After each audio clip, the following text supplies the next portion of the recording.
네, 반갑습니다. 우리 누가 매울 중이야? 매울 중? 소영이? 매울 중?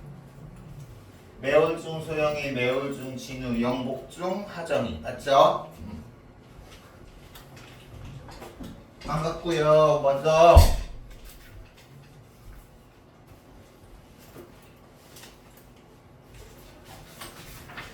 이거를 볼 테니까 희망 고등학교 진학조사랑 클리닉 시간 조사지니까 선생님 설명 들으시면서 그거 잘 작성하시고요.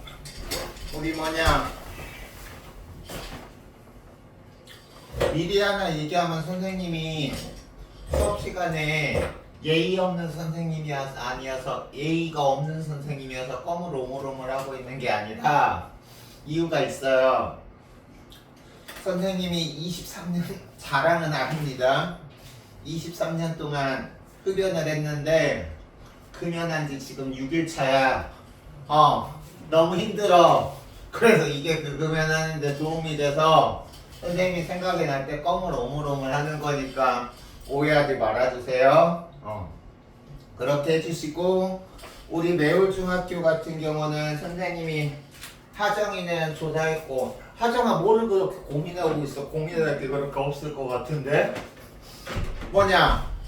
우리 매울중학교 같은 경우는 시험 일단 지금까지 나온 국어 시험 범위가 어떻게 돼요? 전체 다 들어가. 중간고사에 전체 다 들어. 중간고사 안 봐요. 안 봐? 네.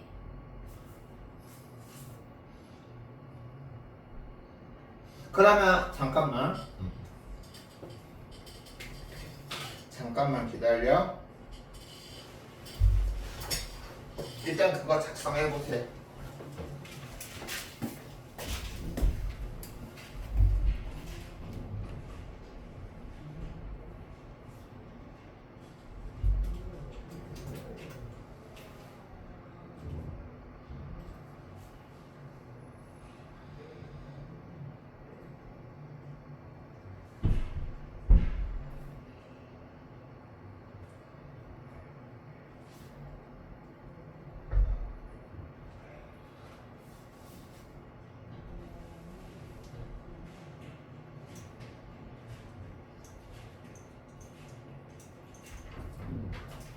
일단 작성하세요. 그리고 작성하시면서 들으세요. 매울중학교는 시험은 안 보더라도 우리가 너희들이 11월 중고선에 3학년 또 기말 볼 거잖아. 그때 매울중은 아마 전단원 다 들어갈 거야. 그때 4주 동안에 4단원 전체를 한다는 게 불가능하죠. 그래서 이번에 선생님이랑 1, 2단원 하고 기말고사 때 3, 4단원 같이 해서 이번에 내신 미리 1, 2단원 한다 생각하고 열심히 공부해보자. 알겠죠? 오늘 작성해보세요.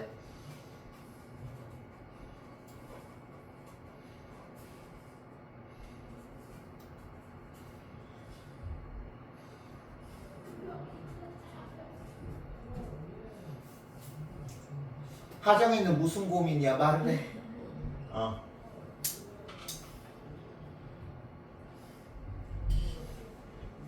그리고 다 작성한 친구 있으면 선생님 주세요.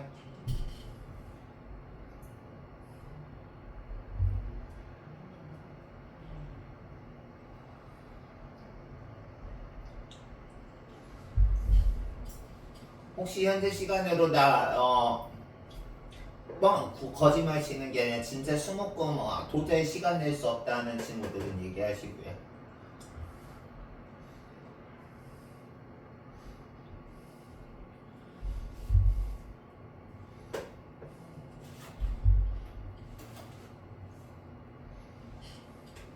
머리 막 굴려 너의 일정을.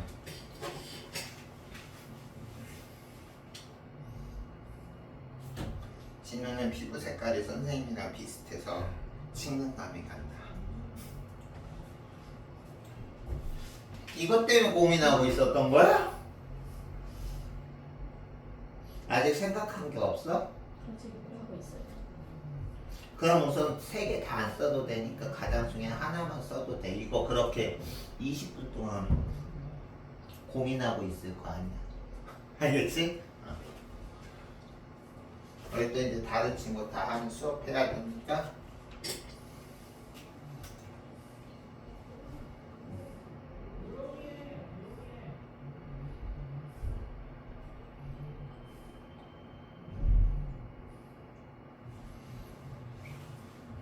네, 그 수요일 날 5시까지 와야 되는 거예요? 아니 3시부터 올 수 있고 2시간 걸린다는 거는 만약에 소영이가 3시에 수요일에 등원하면 5시 늦어도 5시에 끝난다는 거야. 그래서 수목금에 늦어도 8시까지는 등원하셔야 돼요. 이해했어? 네. 너희들이 잘하면 2시간까지 안 걸리고 최대로 그래도 너희들 이제 최대로 걸릴 수 있는 시간을 알아야 되니까 최대로 한다고 가정했을 때 2시간 그 안으로 끝날 수도 있고.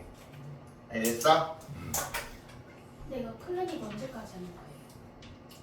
일단 내신 기간에는 하고 선생님의 다른 선생님은 모르겠는데 선생님들 당연히 국어학원에서 계속 근무했을 거 아니야. 전에 학원에서는 선생님이 무슨 일이 있어도 적어도 선생님이 담당하는 학생들은 클리닉은 무조건 오게 했어요. 왜냐? 클리닉 너희들이 안 오면 선생님은 할 일 줄어들고 편해. 근데 클리닉이 너희들이 주말 수업 못지않게 중요하니까 선생님이 오게 하겠죠. 알겠어? 그래서 너희들이 만약에 내신 기간에는 무조건 하는 거고 정규 기간에 다른 선생님이라면 하면 내가 거기까지는 너희들을 손댈 수 없지만 선생님이랑 수업하게 되면 클리닉 무조건 필차. 알겠죠? 근데 넌 이틀 다 온다는 거야? 야 이틀 이렇게 가능하다고? 예. 하나만 정하면 돼. 이틀 올 필요 없어.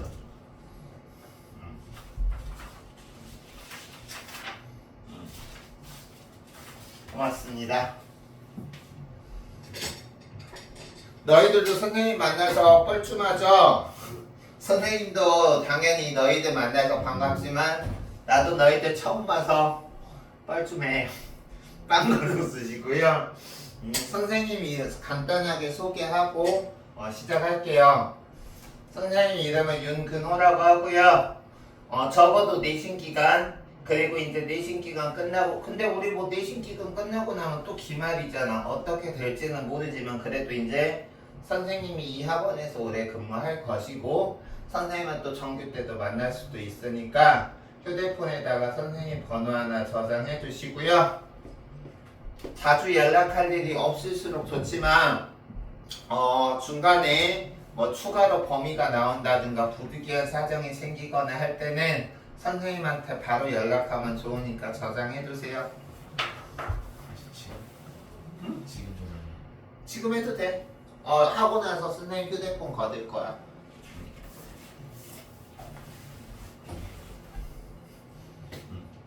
하시고 여기다가 넣어주시면 돼요.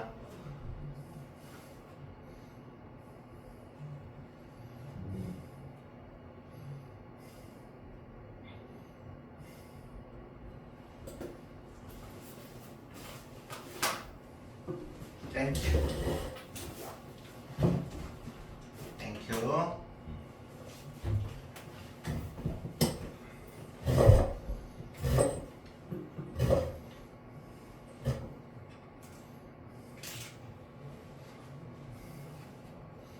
일단 너희들은 교재 몇 쪽 펴고 있냐면 하정이 잘 펴놨네.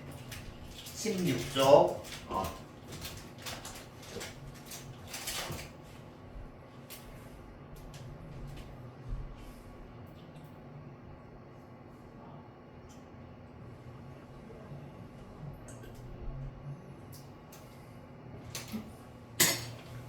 다들 만나서 반갑고 앞으로 같이 열심히 해서 국어 잘 올려봅시다. 너희들이 느끼는지 모르겠지만 국어가 모든 과목의 기초 과목이야. 어떤 다른 과목도 다 글을 읽고 글에 있는 내용을 이해해야 그 과목에서 문제에서 요구하는 내용을 올바르게 찾는 거잖아. 그러니까 국어 과목의 중요성 알고 있으니까 여기서 공부하고 있는 거라고 생각하고 잘해보도록 하고 선생님은 이 소개만 하고 마칠게 뭐 자세한 소개 생략하고 고려대 국어교육과 입학했고 중문과 같이 이중전공해서 졸업했고 중국 현대문학 석사 졸업했습니다. 선생님은 국어교육과가 원전공인데 중국어를 더 좋아해서 중국어를 잘해요. 그리고 국어 선생님 한지는 올해 11월이 되면 11년째 되고요. 이 정도로 소개 마칠게요. 이 정도만 얘기 들어도 나이를 꽤 먹은 것 같이. 대학원을 나왔고 흡연을 23년을 했고 선생님을 11년 했고 나이를 적게 먹진 않았겠죠. 시작하겠습니다. 우리 이제 이번에는 전체 1과 다 나가고 다음 시간에는 2-2단원 할 때는 전체 같이 하고 2-1단원 할 때는 선생님이 하정이는 따로 할 거 시키고 2-1단원 할 때는 우리 매울중 같이 해보자. 알겠지? 보겠습니다. 일단 영복중학교 같은 경우는 학교에서 일단은 껍빗달리까지 다 나갔나? 아직 하고 있어요. 하고 있어? 우리 매울중은? 나왔어요. 다 나갔어요? 그럼 오늘 수업 대답 잘할 수 있겠네. 일단 여기 보겠습니다. 박팽년의 까마귀 눈비맞아라는 거는 이 사육신 같은 경우는 우리가 여기서 임은 단종을 말하거든. 우리 이제 조선시대와 단종을 지키려고 죽음을 무릅쓰고 죽음을 무릅쓰고 단종을 지키려고 했던 이 박팽년이라는 사람이 임을 향한 그리움을 나타내고 있고요. 여기서는 지금 보면 초장, 중장, 종장이라고 해서 시조의 형태로 우리가 3장의 형태로 나와 있습니다. 그리고 이 작품의 특징을 보면 이 작품의 초장에는 까마귀라는 시어가 나와 있고요. 그리고 중장에는 야광명월이라는 시가 나와 있는데 이 두 개의 시가 유사한 의미를 가지는 게 아니라 대비되는 의미를 가지고 있다는 거 알아두시고 마지막에 지금 보시면 서리법을 써서 타자의 의지를 강조하고 있다라고 했는데 서리법 동그라미 칩시다.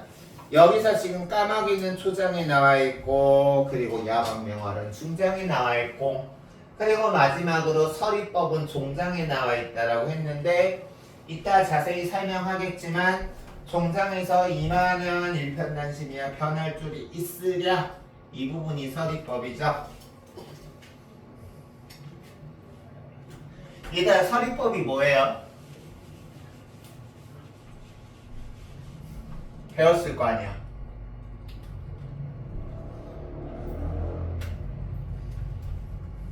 서리법이라는 건 형태는 의문문인데 실제로 상대방에게 뭔가 요구하거나 대답을 요구하거나 궁금해서 그런 게 아니라 실제 의도는 설득이나 강조의 의도를 나타낼 때 우리가 서리법을 쓰죠. 우리 같이 공부해야 되지 않겠니? 내가 너희들에게 이렇게 질문한다면 형태는 공부해야 되지 않겠니? 의문문이지만 궁금해서가 아니라 같이 공부해야 돼 라는 걸 강조하기 위해서 그런 거잖아. 이런 게 서리법이다. 그래서 지금 여기 보면 여기에서 주제가 님을 향한 그림이고 이 님이 단종인데 여기 봐봐. 단종을 무찌르고 무력으로 다시 말해서 군사 독재 우리나라 군사 독재 시대처럼 정당한 방법을 쓰지 않고 무력으로 왕이 오른 세조를 왕으로 인정할 수 없다. 다시 말해서 단종을 무력으로 그냥 없애버리고 자기가 왕이 된 세조를 부정하면서 단종에 대한 변치 않은 충성심을 나타내는 거야. 그래서 이 시조는 세조 너는 무력으로 단종을 없애서 왕이 됐기 때문에 대통령으로 인정할 수 없어라고 하면서 기존의 왕이었던 단종을 다시 왕으로 복귀시켜야 된다는 운동이 단종 복귀 운동을 했던 박팽년인데 그게 세조에게 발각됐으니까 세조는 당연히 자기가 물리쳐서 왕위에서 내려버린 단종을 지지하니까 박팽년은 옥에 가뒀을 때 졌다고 한다. 그래서 세조가 김질이라는 사람을 통해서 박팽년을 회유하려 한 거야. 팽년아 너 단종 그만 그리워하고 내 편이 되면 내가 잘해줄게 라고 세조가 회유했지만 박팽년은 단종을 향한 일편단심으로 세조가 아무리 그래도 변함없는 자신의 뜻 세조를 부정하고 단종에게 충성하는 이 시를 지어서 보냈다고 합니다.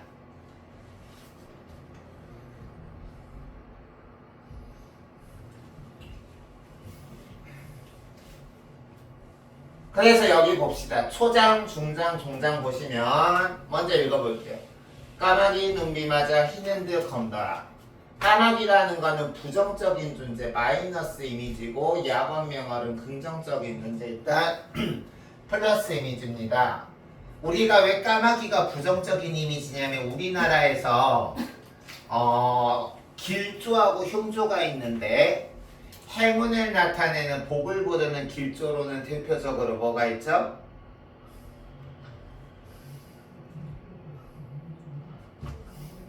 몰라? 까치가 있죠? 그리고 우리가 까마귀는 흉조라고 해서 우리나라에서는 까마귀가 오면 까마귀가 오면 부정적인 느낌이 든다고 그래요. 그냥 관습상으로 그렇게 정해졌어. 그래서 여기서 까마귀도 부정적인 시어로 쓰여서 세조가 단종을 무력으로 내려치고 세조가 왕위를 찬탈한 것에 동조한 충신이 아니라 간신, 사악한 간신 세력을 나타서 까마귀는 눈비를 맞아서 원래는 까말 거 아니야. 근데 흰 거 같으면서도 검다. 다시 말해서 본질이 모호하다. 원래 나쁜 놈인데 이게 눈비를 맞아서 우리 나쁜 놈들 특징이 어때? 대놓고 나 나쁜 놈이여 드러내지 않지. 겉으로는 착한 척하고 좋은 거 같지만 본질을 까보면 그 사람이 나쁜 사람이라는 걸 알 수 있잖아. 그래서 흰 것 같기도 하고 검은 것 같기도 하구나. 근데 중장 보시면 야광명월이 밤인들 어두우랴라 그랬어. 야광명월이라는 거는 밤에 비치는 빛과 밝은 달이라는 거야. 다시 말해서 이 까마귀의 어두움, 이런 세조의 왕위 찬탈에 동조한 간신들의 그런 사악한 면을 드러내는 긍정적인 존재로 까마귀가 마이너스 개념으로 세조의 찬탈에 동조한 간신이라면 반대로 야광명월은 화자인 박팽년과 같이 단종을 충성하면서 단종 복위 운동을 펼친 충신들을 의미한다. 아무리 까마귀가 흰 것처럼 착한 척하고 본질을 사악함을 숨겨도 밤에 비치는 빛과 달빛은 밤이라고 해서 어둡겠느냐라는 뜻이야. 그럼 이 말인즉슨 밤이 된다고 해서 어두워진다는 거야? 어두워지지 않는다는 거야. 어두우랴라는 건 어둡다 어둡지 않다. 그렇지? 어둡지 않다. 아무리 까마귀가 활개를 쳐도 이 달빛의 어두움, 충신의 충성심은 어두워지지 않는다라는 뜻이죠. 선생님이 수업하면 다른 선생님도 피곤할 거야. 선생님도 피곤해서 하식스 꺼냈어요. 잠 깨려고. 그래서 단종을 향한 이 충신들이 충성하는 단종을 향한 일편단심이라는 것은 우리가 사랑하는 이를 위한 한결된 마음을 일편단심이라고 하죠. 임을 향한 일편단심이 변할 줄이 있으랴. 둘 다 서리법을 썼어.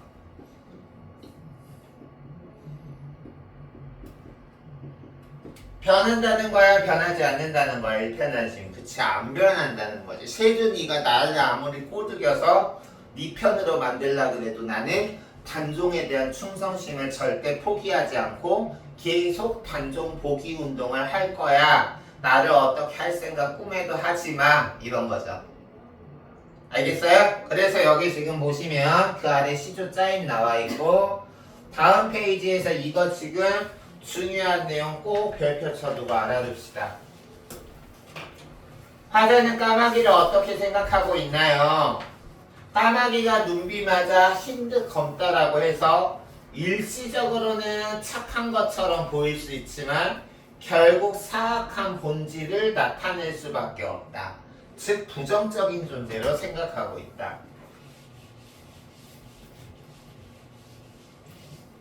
그러면 반대로 화자는 야광명월을 어떻게 보고 있나요? 어두운 밤이 빛나도 아무리 까마귀가 어둡게 해도 밝은 빛을 내는 긍정적인 존재로 생각하고 있다. 즉 까마귀는 간신, 세조의 창탈에 동조한 이들, 야광명월은 충신, 단종 보기 운동에 동참한 이들을 의미한다 그랬지. 됐어요? 그리고 이 임은 화자가 충성하는 왕이다. 단종.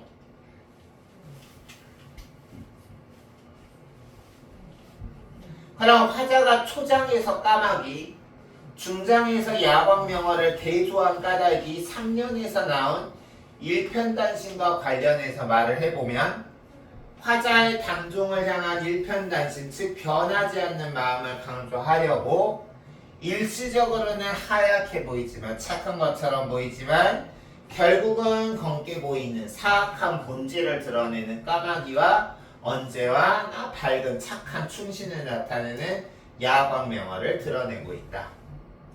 그래서 임을 향한 변치 않는 마음, 한결같은 마음을 사자성어로 일편단심.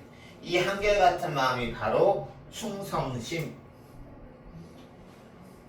그리고 이거 우리 설명이 벌써 2차례 했으니까 이거는 따로 설명 안 하고 별표 강조하고요.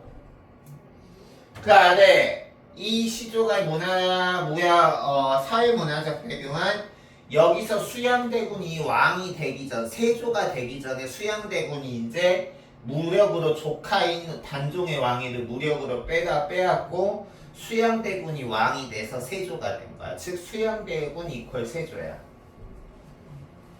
알겠어? 그러면 이 사건이 있고 나서 얘들아 한나라에 대통령이 둘이 있어서는 안 되잖아. 그래 안 그래? 그런 것처럼 그 단종이 있었을 시에 단종에게 충성을 바치던 충신은 두 임금을 섬길 수 없기 때문에 단종에 대한 충성심을 지키기 위해서 단종을 다시 왕으로 하려고 하고 세조를 인정하지 않는 이 박팽년, 성삼문 이계들이 단종 복위 운동을 깨했고 그 마음을 시로 담아서 이 까마귀 눈비마자라는 시를 쓴 거지. 이해가요? understand? 이 시조 이해 안 가는 거 있으면 질문하세요. 없어요?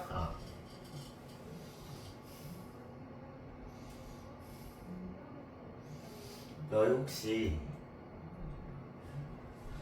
뭐냐? 누구냐? 소영이 그리고 은찬이 혹시 내가 말하는 친구 아나? 이은찬. 은찬이 포동포동하게 이렇게 통통하게 생기네. 알 것 같아요. 같은 반이에요.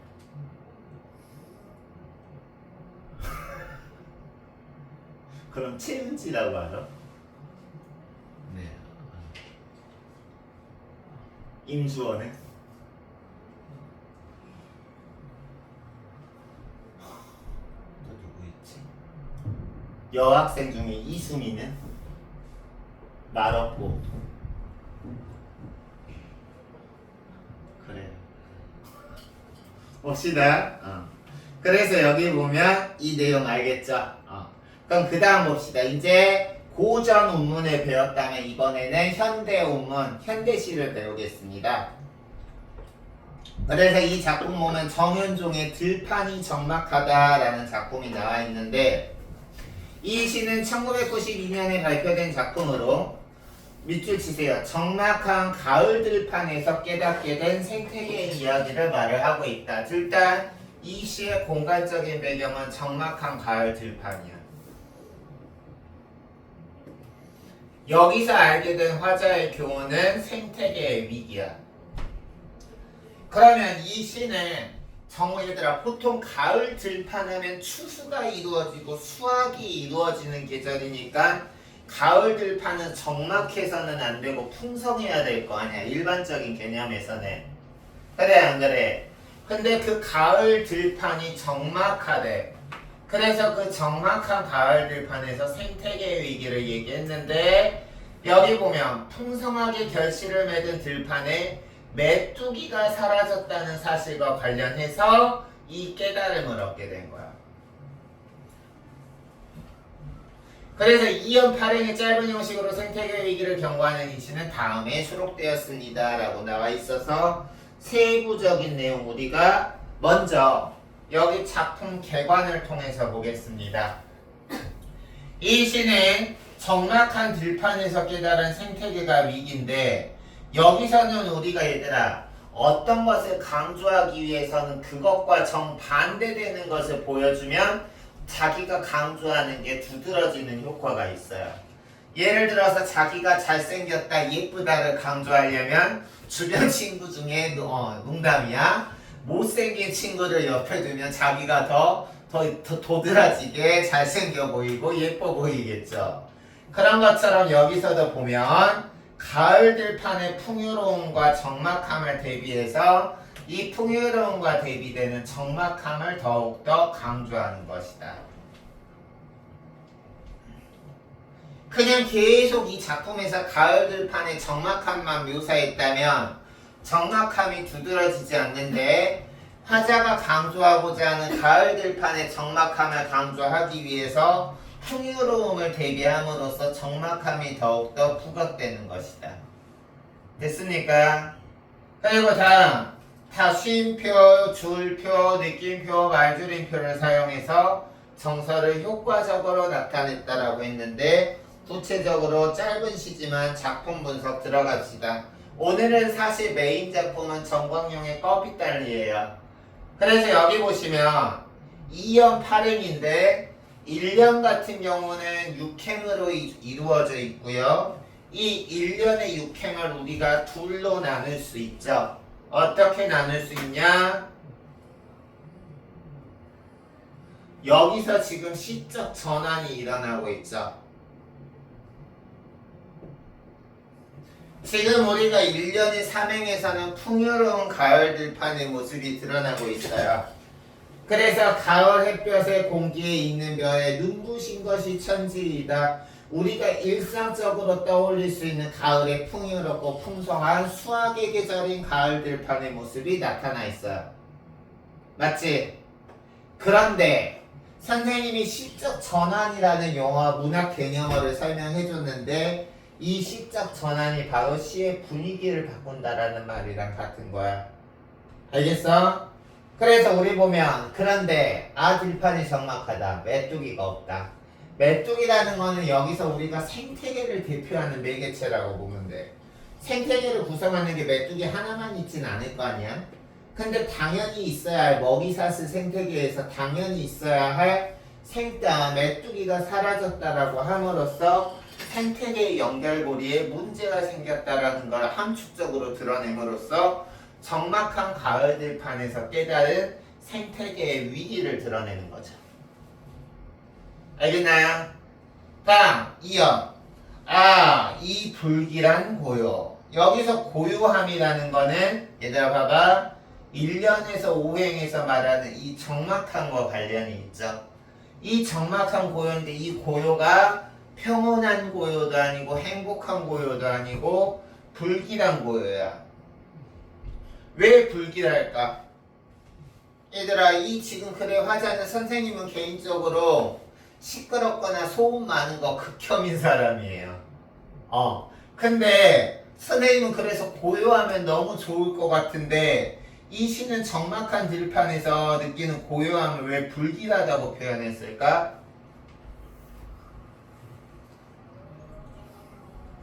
여기서 불길한 거는 이 적막함이라는 것이 평온한 적막함이 아니라 가을에 울어야 될 귀뚜라미, 메뚜기들이 우는 소리가 없어졌어. 즉 생태계에서 꼭 있어야 될 소리를 내야 할 자연물들이 사라졌기 때문에 조용해진 것으로서 여기서 고요함이라는 것은 긍정적인 상승의 이미지가 아니라 부정적인 하강의 이미지이기 때문에 불길한 고요라고 하는 거죠. 그래서 생명의 황금고리가 끊어졌느니 생태계의 위기현상을 깨달았다고 그랬죠? 그래서 여기서 생명의 황금고리가 바로 생태계를 이루는 먹이사슬이 무너진 거야. 이 황금고리 자체는 그래서 먹이사슬, 유기적인 연결, 생태계의 조화를 의미하고 그 황금고리가 끊어졌다. 이게 바로 이 글의 시적 화자가 얻은 깨달음이죠.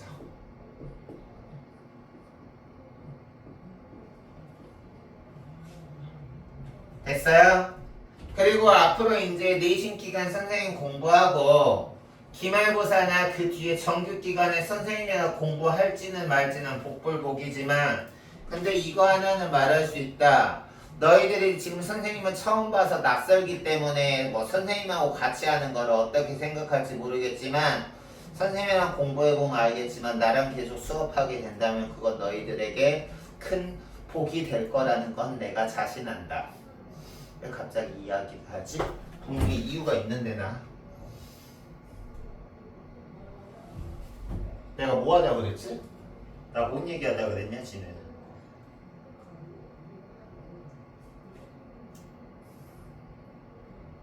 나 갑자기 뭐 하자고 그랬는지 까먹었어.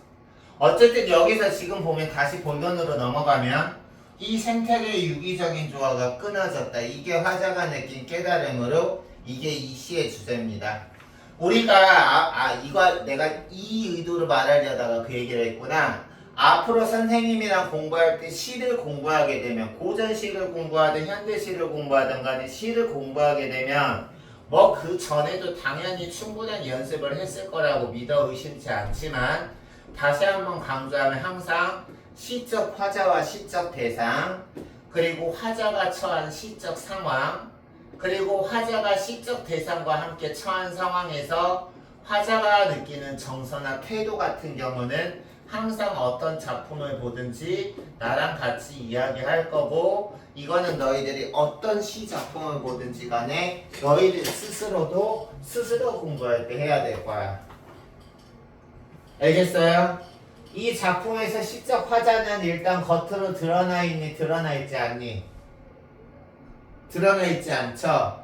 보통 시적 화자는 나 아니면 우리라는 표현으로 우리가 보통 시적 화자가 나오는데 여기서는 시적 화자가 보통 표면에 드러날 때 나오는 나, 우리라는 표현이 없죠.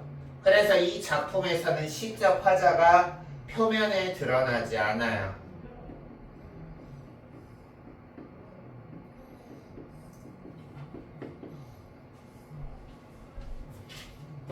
그러면 이 표면에 드러나지 않은 시적 화자, 내가 지켜보고 있는 시적 대상은 어때요? 어때요? 네, 시적 대상은 뭐예요?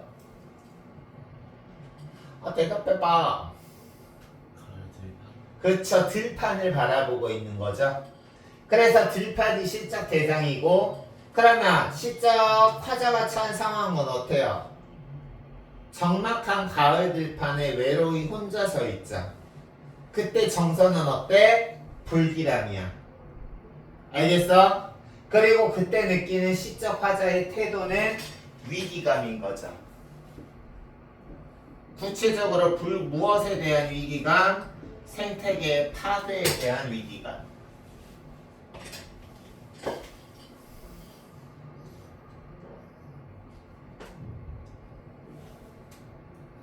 됐니?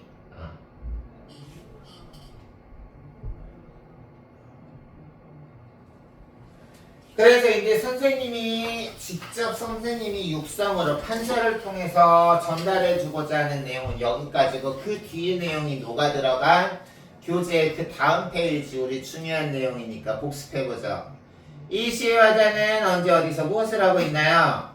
햇빛이 내리쬐는 과열에 황금빛으로 가득 찬 들판을 바라보고 있지만 거기서 메뚜기가 없다. 메뚜기는 왜 없을까? 생태계의 파괴. 여기서 지금 너희들 답안, 모범 답안에는 환경이 오염돼서 농약 때문에라고 나왔는데 이게 옆에다가 적어두세요. 생태계의 파괴죠.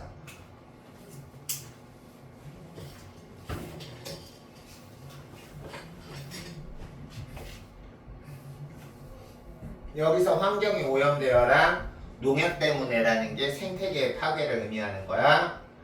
그럼 내가 아까 수업 시간 때도 강조했는데 이 불길한 고요라고 했을 때 왜 고요를 불길하다고 설명했을까라고 내가 너희들한테 질문을 던졌는데 그게 중요하니까 여기서도 정리되어 있죠. 우리가 일반적으로 고요함이라는 거는 긍정적인 개념인데 여기서는 메뚜기가 사라졌고 생태계가 파괴됐기 때문에 생기는 고요함이기 때문에 이 고요함을 불길하다고 한 거죠. 알겠어? 일반적으로 우리가 고요하다라는 거는 긍정적일 때 고요하다 그래. 우리 성당에서 크리스마스 때 고요한 밤 거룩한 밤 하잖아. 그때 고요한 밤이라는 거는 긍정적인 개념이야. 우리가 소리가 없는 상황을 부정적으로 얘기할 때는 고요하다라고 안 하고 적막하다라고 하는데 여기서는 긍정적인 단어 고요함을 쓰면서도 불길한 고요라고 한 이유 꼭꼭꼭 알아두세요. 그리고 생명의 황금고리라는 거는 생태계의 먹이사슬 즉 유기적인 연결이자 조화를 의미한다. 그리고 선생님이 적막한 들판에 지금 처해 있다라고 하면서 선생님이 이거 사실 이미 언급해줬어. 여기서 지금 이 시 상황에서 풍요로운 가을 들판에서 메뚜기가 없는 절막한 가을 들판으로 간 이 부분은 얘들아 칠판 보면 여기 짚어주기에 나와 있는 이 시의 상황은 모두 다 1년 6행에서 나오는 부분이야. 그래서 앞이 1년의 1행부터 3행을 의미하고요. 3행에서 4행으로 넘어가면서 시적 전환이 일어나서 3행에서 4행으로 넘어가면서 시적 전환이 일어나서 메뚜기가 없는 정확한 들판이 나오고 2연 7행에서 불길한 고요라고 말을 하는 거죠. 됐습니까? 마지막으로 이 시에 쓰인 문장 구호의 효과 펼쳐보세요.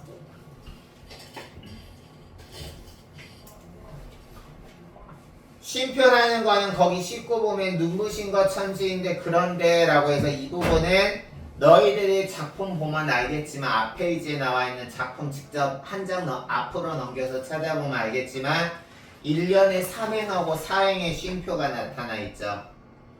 그래 안 그래?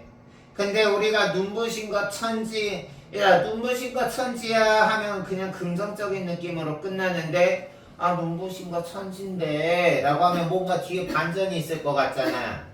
그래서 거기서 눈부신 것 천지인데 그런 데는 여기 지금 보면 밑줄 풍요로운 가을 들판에서 문득 어떤 풍요로움이 아닌 반대되는 것이 느껴진다는 것을 나타내면서 긴장감을 준다.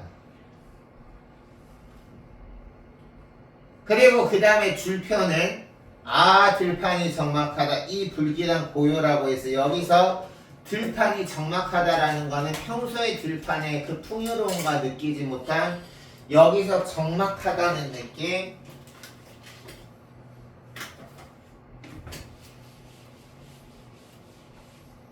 여기서 불길하다라는 느낌은 평소에 느껴보지 못한 특이한 감정인 거야.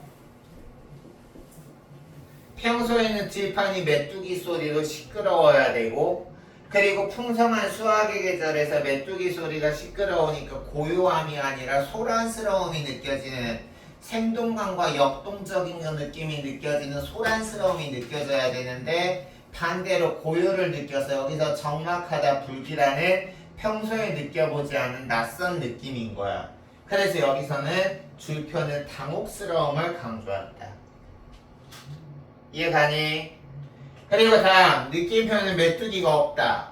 메뚜기가 없다. 충격을 나타내는 거야. 당연히 있어야 되고 가을이 되면 당연히 있을 거라고 한 메뚜기가 어느 순간 사라졌다라는 거는 당연하다고 여겨졌던 생태계의 어떤 유기체가 자기도 모르게 충격적으로 파괴됐다는 거지. 알겠어요? 너희들 보통 이제 뭐 집밥 먹을 때도 있겠지만 보통 학원 가거나 이럴 때는 끼니 어떻게 해결해요? 학교에서는 급식 먹을 거고 밖에서 해결할 때 진우는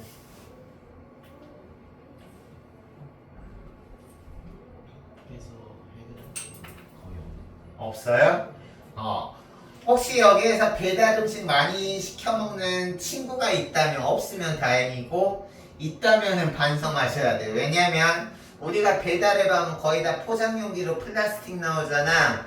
그런 게 이렇게 메뚜기가 갑자기 사라지게 하는 생태계를 파괴하는 가장 큰 요소 중에 하나래.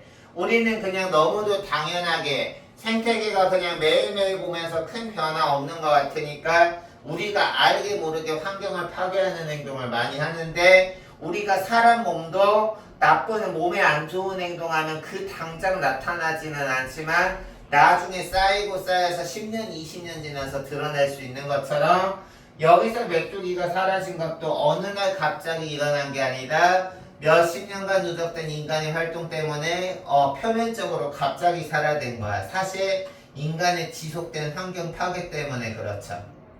됐어요? 그래서 충격이 나타나는 게 느낌표고, 마지막에 생명의 황금고리, 즉 생태계의 유기사슬이 끊어졌으니 라는 거는 위기감과 안타까움을 나타낸다.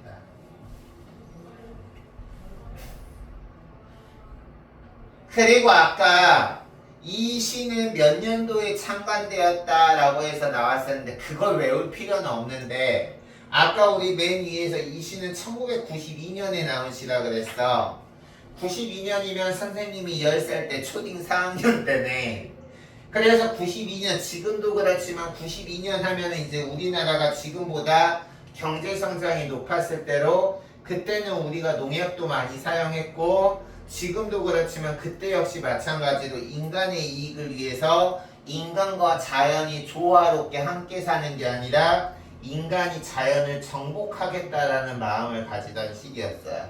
이거 적어두세요. 인간과 자연이 조화롭게 사는 게 아니라 인간이 자연을 정복하겠다는 마음가짐.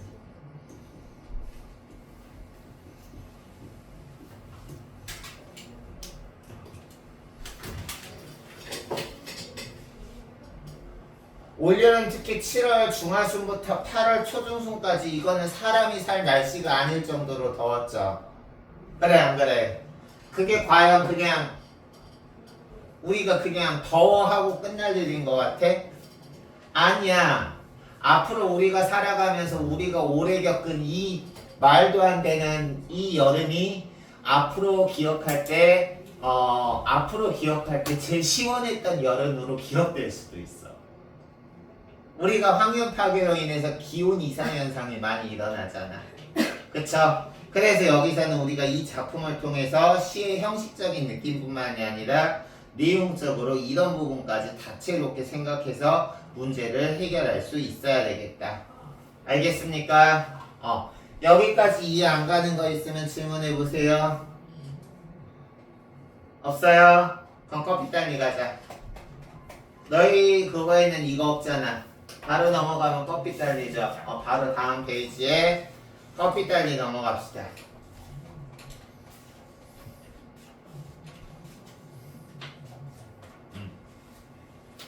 일단 너희 교재에는 없지만 얘들아, 너희 교재로는 커피 딸기가 몇 쪽이니 진우야? 27쪽 펴시고요. 너희들 교재에는 없지만 얘들아 화면 한번 볼까요? 화면 보시면 이번 단원의 학습 목표는 뭐냐면, 소설을 공부할 때 거기 위에다가 적어도 작품에 반영된 사회 문화적 배경을 바탕으로 이 작품을 이해하기. 이 작품을 제대로 이해하려면 이 작품이 쓰여진 당시의 시대 배경을 모르고서는 제대로 이해할 수 없다. 나만 넘나? 다음, 그 과거의 시대 상황이 반영된 소설을 오늘에 비추어서 적용할 수 있어야 된다.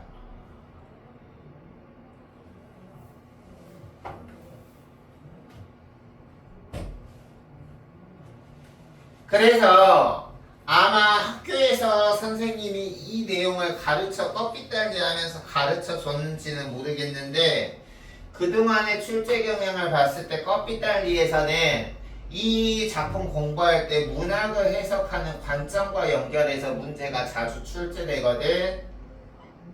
그래서 이번 기회에 선생님이 오늘 선생님과 첫 수업이기는 하지만 혹시 예전에 배웠을 수도 있고 선생님이 그 내용을 다시 한번 정리해 드리도록 할게요.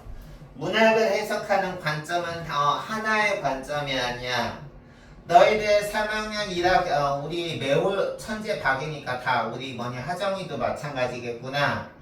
우리 3학년 1학기 기말고사에서 동일한 형식이지만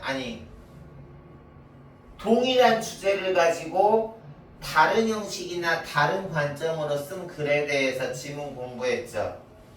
예를 들어서 이칠권리, 개인정보 자기청구권, 이칠권리 법제화를 시급히 해야 된다, 이칠권리 법제화를 신중히 해야 된다 라는 두 관점이 다른 논설문도 봤고요. 또 하나는 이제 나를 지워주세요 라고 하면서 광고문 포스트 하나에서 그거는 일칠권리 시급해하고 관점이 같지만 형식이 다른 글도 봤잖아. 그래서 우리가 하나의 대상을 보더라도 형식도 다양할 수 있고 관점도 다양할 수 있듯이 문학을 해석하는 관점도 다양할 수 있다.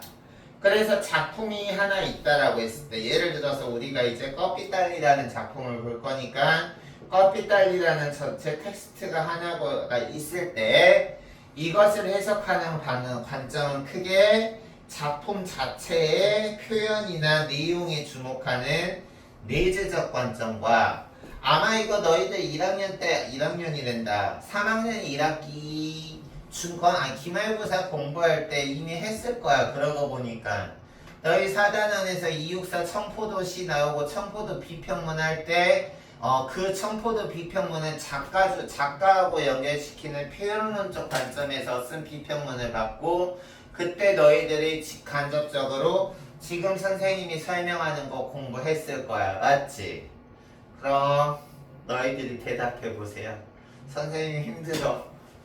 얘들아 누가 선생님 대신에 이거 설명해줘. 너희들 다 알잖아. 시험도 봤잖아. 왜 우리 반은 이렇게 진지하니? 반마다 이렇게 특성이 달라요. 어떤 반은 대답도 첫 시간부터 잘하고 그런 반이 있는 반면에 또 우리 반처럼 선생님을 경계하는 반도 있어요. 여기 지금 내재적 관점이 있고요. 나머지 하나의 관점은 외재적 관점인데 이 외재적 관점은 우리가 또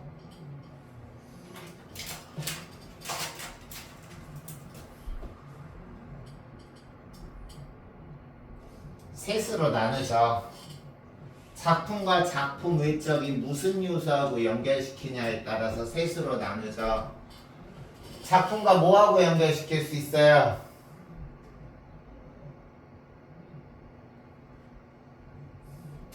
나네. 작품하고 일단 작가를 연결시킬 수 있죠. 우리 264 청포도에서 264라는 작가의 삶이나 그 작가의 선비정신 같은 가치관이나 그리고 그 작가의 어떤 창작 경향에 근거해서 작품을 분석하잖아. 이거를 우리가 무슨 관점이라 그래? 필기하세요. 표현론적 관점이라 그래.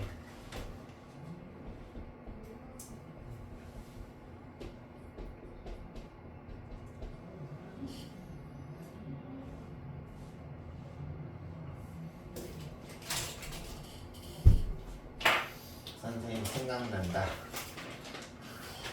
자, 이렇게 작가하고 연결시키는 방법이 있는가 하면 이 작품처럼 작품에 반영된 사회문화적 배경, 이거를 우리가 이제 시대 상황이나 현실 배경이라는 말을 쓰는데 작품과 그 작품이 쓰인 시대 상황이나 현실 배경과 연결시키는 해석 방법도 있어요. 우리 소영이 감기 걸렸니? 머리가 살짝 아파. 계속 기침하고 어디가 안 좋은 것 같아서. 많이 안 좋으면 데스크 가서 두통약 달라 그래. 됐죠? 오케이. 이건 무슨 관점이라고 하나요?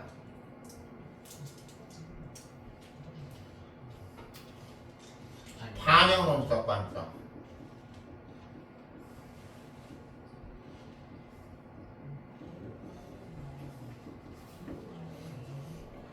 너희들 혹시 2017년에 나온 송강호라는 유명한 배우가 나온 택시 운전사라는 영화 알아요?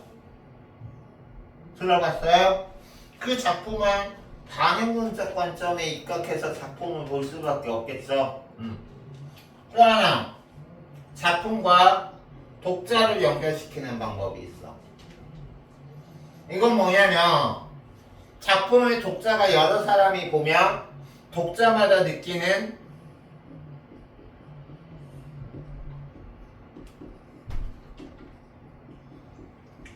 깨달음이나 교훈은 다 다를 거야.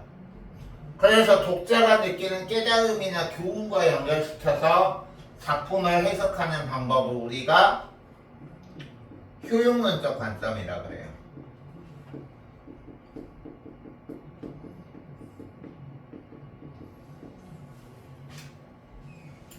이 작품도 그냥 작품 내적인 소설적 기법이나 소설적 개념이나 소설 내용에만 입각해서 해석하면 내재적 관점 되고, 정광용이라는 작가의 삶이나 경향과 연결해서 표현적 관점을 할 수도 있고, 이 작품을 읽고 독자가 어떤 깨달음을 느꼈는지 효용론적 관점으로 해석도 할 수 있지만, 우리가 이번 단원에서는 특히 여기 봐봐, 반응론적 관점에 근거해서 이 작품을 직접적으로 살펴보자 라고 우리가 학습 목표에 나와 있는 거죠. 됐어요? 지워도 되니?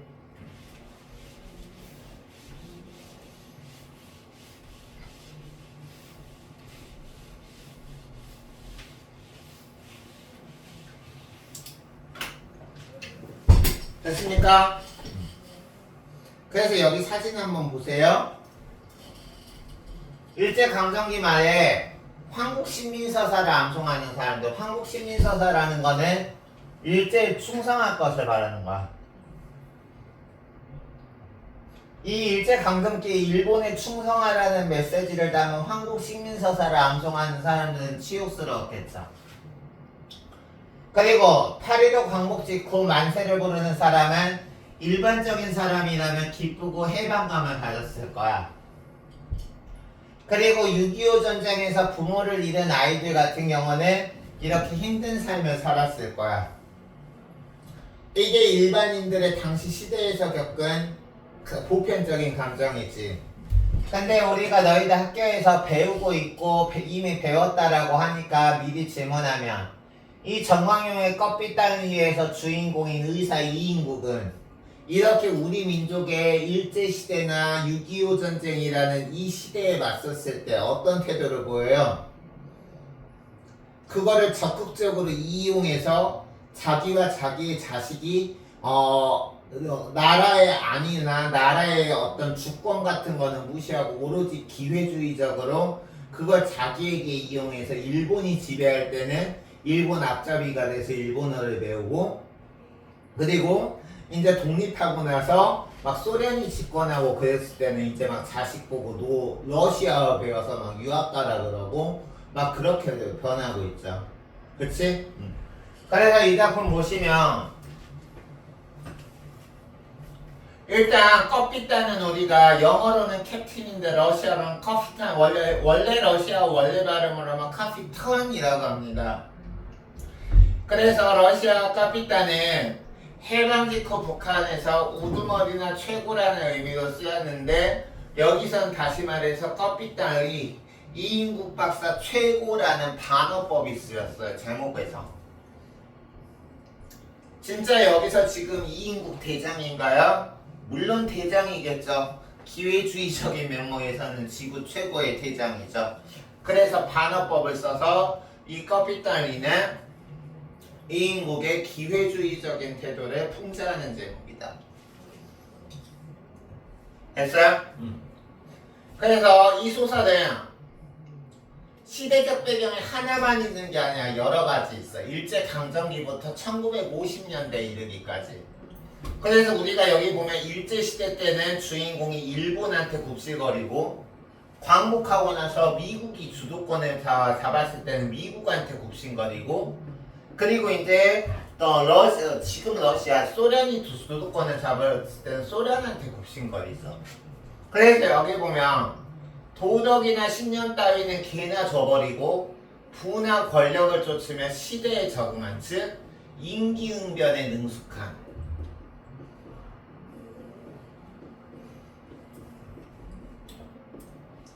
의사의 삶을 보여주며 이 작품에서는 이인국 박사와 같은 기회주의자의 모습을 풍자하고 있어. 이 작품에서 이인국 박사를 통해서 웃음을 유발하는 건 풍자의 방법을 썼지 해악의 방법을 쓰지 않았어. 이 작품 가지고 해악이라는 말을 쓰면 무조건 틀린 거야.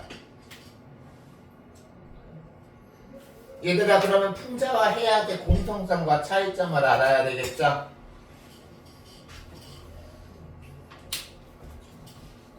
얘들아, 우리 너무 진지하지 말자. 수업 재밌게 하자.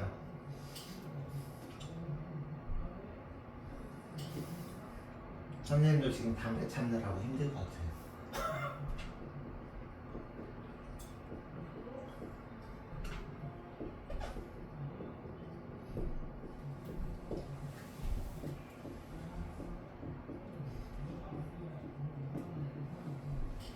일단 공통점은 뭘까요? 웃음을 유발하죠.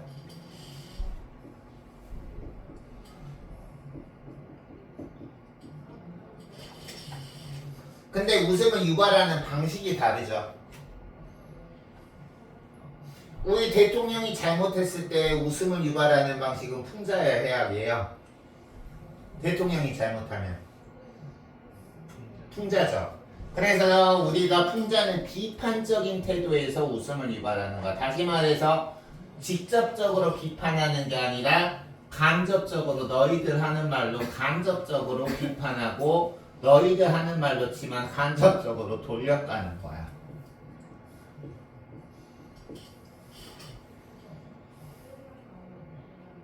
근데 해악은 뭐냐? 대표적인 해악이 나타난 게 다양한 작품이 있지만 고전소설 중에 흥부전이 있어요. 거기 흥부 보면 가난한 흥부 보면 막 웃음이 나오죠. 근데 거기서 흥부를 통해서 웃음이 나오는 게 작가가 흥부에 대해서 비판적인 태도를 가지고 있어서가 아니라 작가가 가난한 흥부가 어떻게든 살아보겠다고 하는 것은 동정과 연민의 자세에서 웃음을 유발하고 있어요. 그런 경우는 우리가 똑같이 웃음을 유발해도 풍자라고 하지 않고 해악이라고 합니다. 그래서 이 작품은 풍자적인 거지 절대 해학적이라고 하면 안 돼요. 알겠니? 그래서 여기 보시면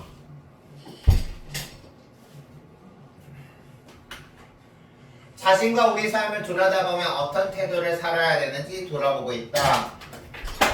시대적 배경 일제부터 50년대까지 남한 북한 다 나와 있고 기회주의자 비판하고 있고 일제강점기는 일본 그리고 이제 1945년 8월 15일에 광복 있고 나서 1950년 6월 25일에 6.25 전쟁이 터지기 사이 소련군이 주도할 때는 소련한테 우리가 굽신굽신거리고 6.25 전쟁 이후에 미국이 자본주의를 앞세워서 우리나라 남한에 도와주고 나서는 6.25 전쟁 이후에는 미국에 굽신거리는 이 기회주의자적인 삶을 풍자하고 있는 거야. 그래서 이 작품에서는 기회주의자적인 삶을 살고 있는 이인국 박사가 굽신거리는 나라가 가장 먼저 일본, 그 다음에 소련, 그 다음에 미국인 거야.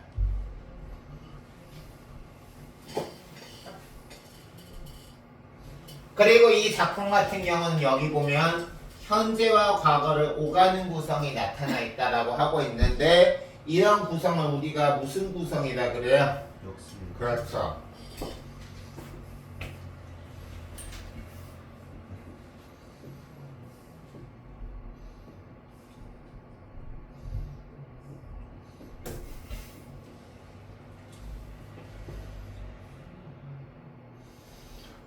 피곤하다. 아시겠어.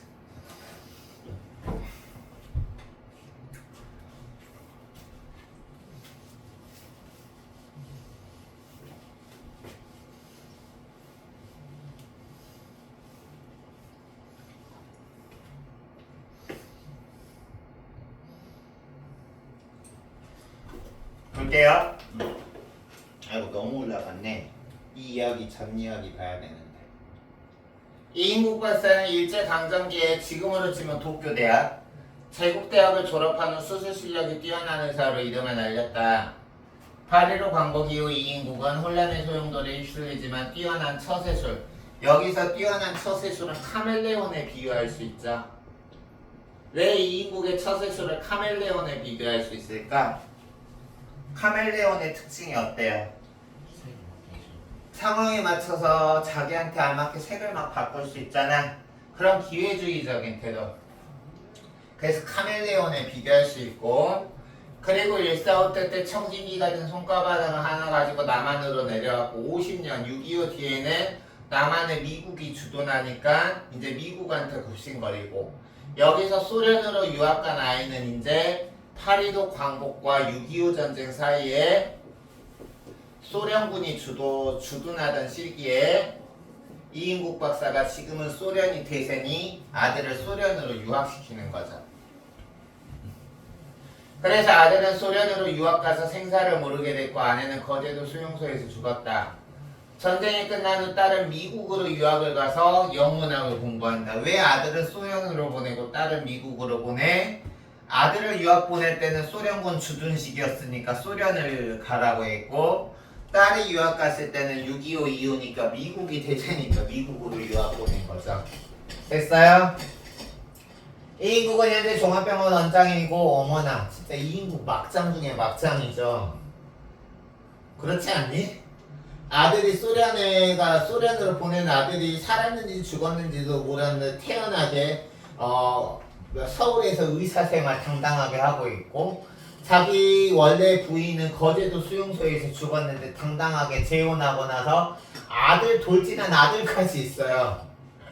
그래서 여기 보면 그는 미국인과 결혼하겠다라는 딸 때문에 미국에 가려고 대사공 브라운을 만날 준비를 하다가 여기까지 현재다가 과거를 회상한다라고 해서 여기서 지금 과거 회상부터 나오고, 이 부분에서 역순행적 구성이라는 걸 알 수 있죠. 그래서 우리가 교과서에서 처음 제대로 보는 부분은 과거 회상하는 부분부터 보게 되는 겁니다. 그래서 1945년 8월 하순, 일단 1945년 8월 하순이면 우리나라가 광복하던 날짜가 1945년 8월 15일이니까 광복 직후인 거 맞죠? 그래서 아직 해방의 감격이 온 나라를 뒤덮어 소용돌이 칠 때였다. 말복도 지는 날씨였지만 여전히 무더웠다. 이인국 박사는 이 며칠 동안 불안과 초조에 힘을려 잠도 제대로 못지 못했다. 이 무언가 닥쳐올 사태 때문에 불안한데 이게 바로 이인국의 자신의 친일행위 때문에 닥쳐올 사태에 대해서 분할하고 초조한 거죠. 그러면 일제시대 때는 그렇게 당당하게 친일행위를 하던 사람이 지금 왜 그렇게 불안해할까? 광복됐으니까. 이제 대세인 세력은 일본이 아니니까.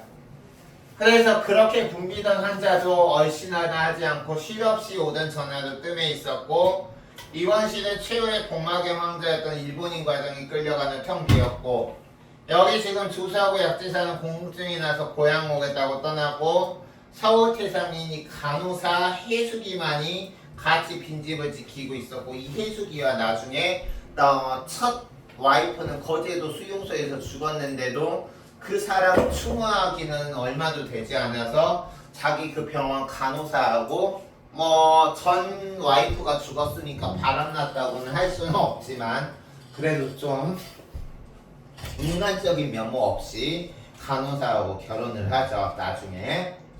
그래서 여기 보시면 발단에 나타나는 사회문화적 거부에 보면 광복이 광복이 됐으니까 일제시대가 아니니까 친일파에게 죄를 물어서 벌을 주려 하던 시기였어.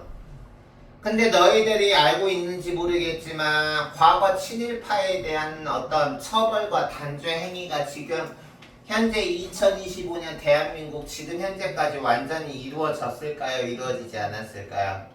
이루어지지 않았어요. 아직도 친일파 잔재들은 떵떵거리면서 잘 먹고 잘 살고 있어요. 알겠어요?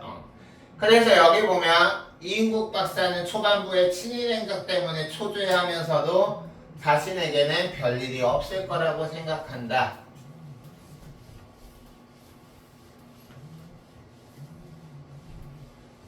이 페이지 보기 시작하면 2층 10조 다단위 방에 훈도씨와 육하닷바람에 뒹구고 있던 이인국 박사는 부채를 던지고 일어났다. 왜? 불안과 초조감 때문에. 이 불안과 초조감 때문에.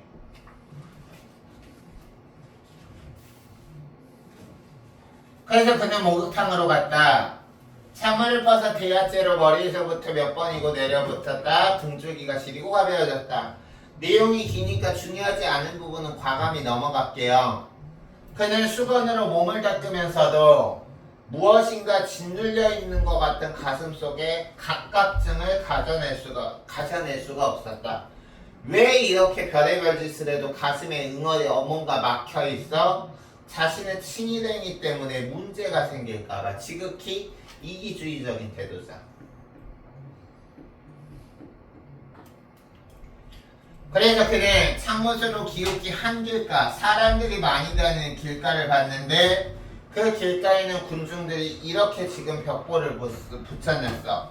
친일파 민족 반역자를 타도하자. 즉 1945년 8월 15일 지금 이 발단 당시에 일제 친일파를 찾아서 벌을 주려 했던 당시 상황을 알 수 있다.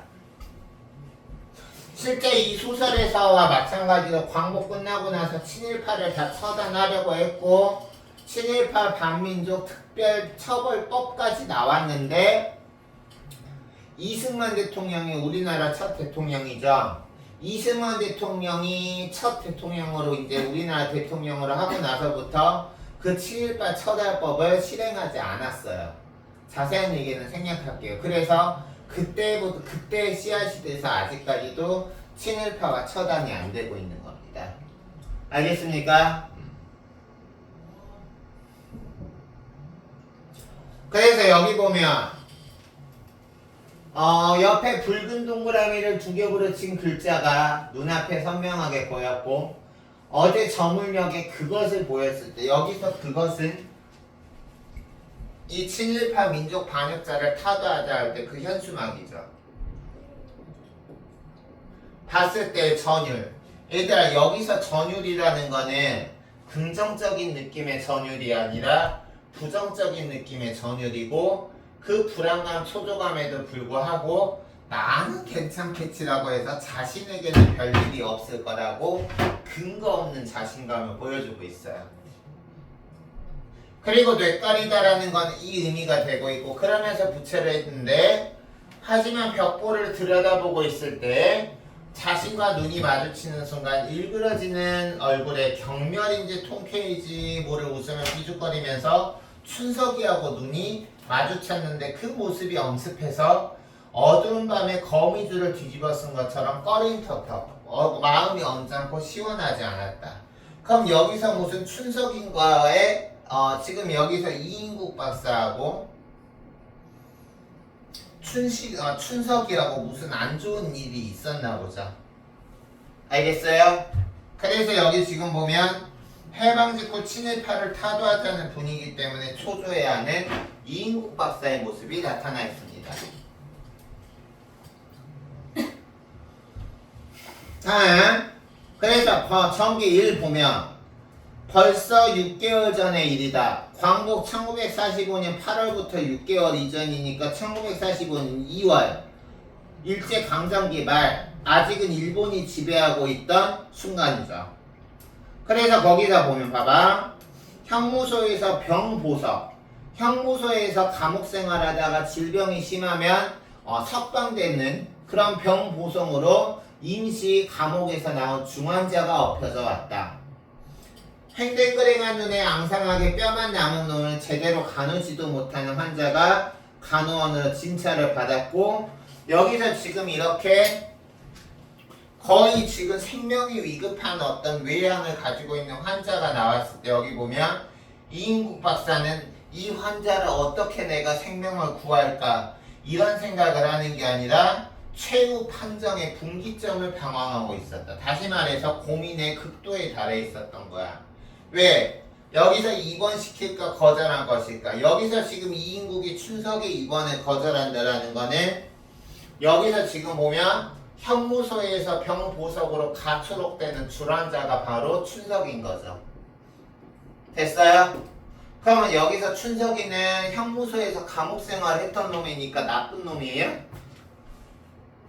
얘 춘석이 감옥에서 나왔으니까 나쁜 놈이야? 아니죠. 이 시대 상황에서는 감옥에 갔다 왔다는 거는 일제 독립운동하다가 감옥에 갔다 왔다는 거니까 여기서 감옥에서 나온 춘석이는 착한 놈이죠. 알겠어? 그래서 여기 지금 보시면 여기서 이제 아까 그 앞부분에서 춘석이 눈 보고 불안해진 거야. 춘석이하고 앙숙 관계가 여기서 나온 거야. 그래서 5번째 줄 보면 입원시킬 것인가 거절할 것인가 하면서 춘석이 입원을 꺼리고 있어. 그 이유가 뭐야? 환자의 몰골이나 옷매무새, 즉 겉모습만 보고 병원비를 못 받을 게 뻔하다. 즉 돈 안 되면 환자 안 받아. 알겠어?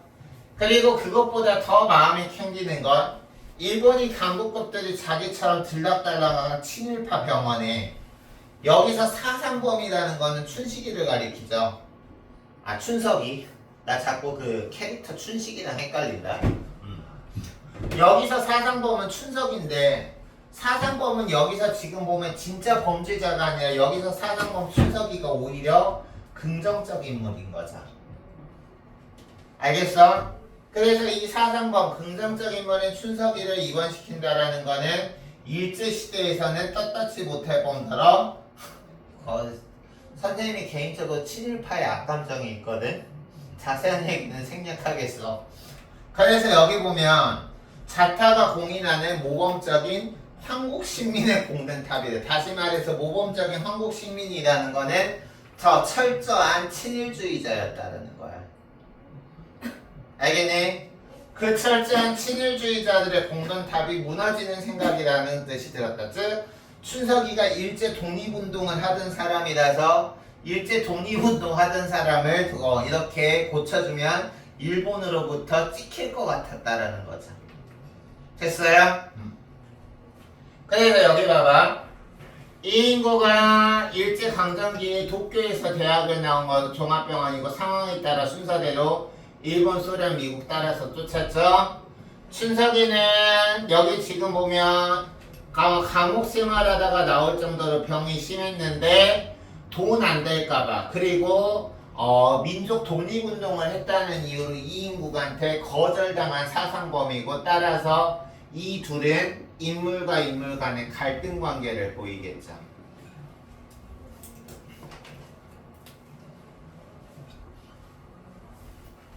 그럼 얘들아 너희들이 춘석이라고 생각해봐.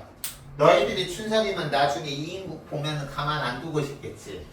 근데 나중에 얘기 나오지만 이인국이 이제 광복 후에 치안대에 잡혀서 친일 행적을 했다는 이유로 이인국이 감옥에 갇혀갈 때 그때 이제 춘석이를 가만히 안 두는 거야. 됐어요? 그리고 해숙이는 이인국이 재혼한 여성 간호사로 여기 보면 남한에서 우연히 다시 만나서 이인국 병원에서 일하다가 소련에 이제 다시 그 소련으로 유학 보내서 생사도 모르는 아들과 미국으로 유학 보낸 첫 와이프랑 결혼해서 낳은 두 아들 하나 딸 말고 또 재혼한 이 지금 해숙이하고 아들이 하나 있다. 알겠습니까? 그리고 여기 춘석의 등장 동그라미 치세요. 아니 별표 치세요. 이 춘석의 등장 옆에다가 첫 번째 갈등 요소라고 적으세요. 첫 번째 갈등 요소. 춘석의 등장에다가.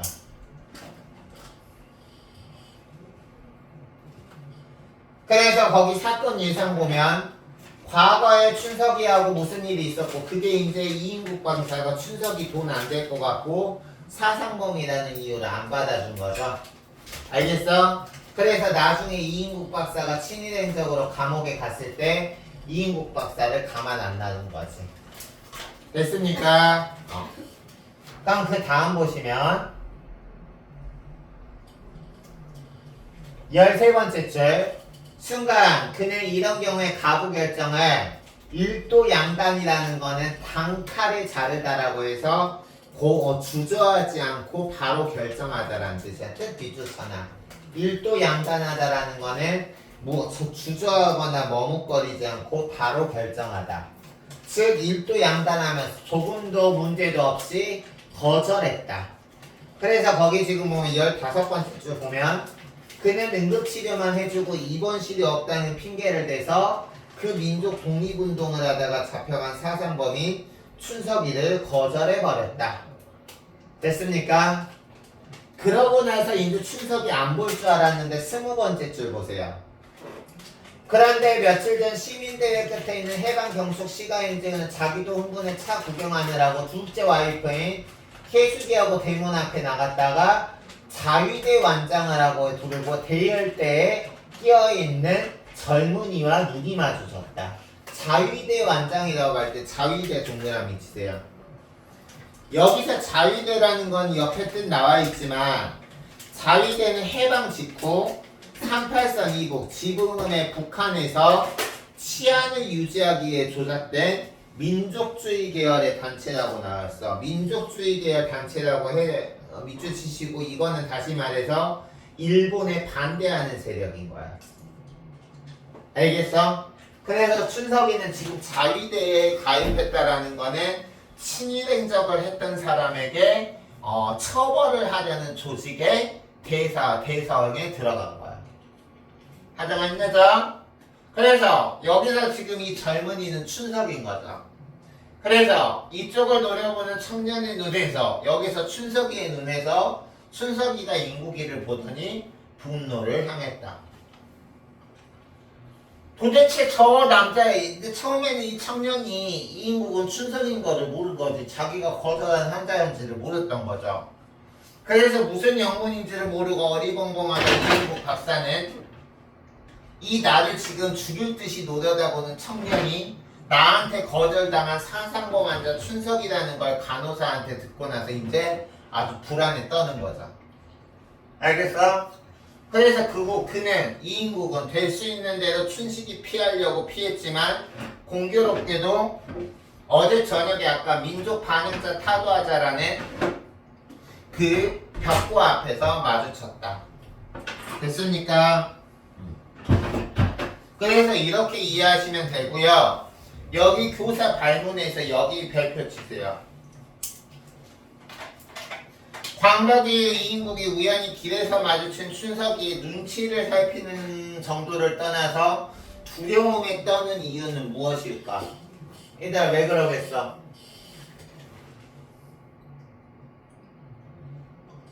일본인한테 찍히지 않으려고 거절한 일로 춘식이가 가만히 안 둘까봐.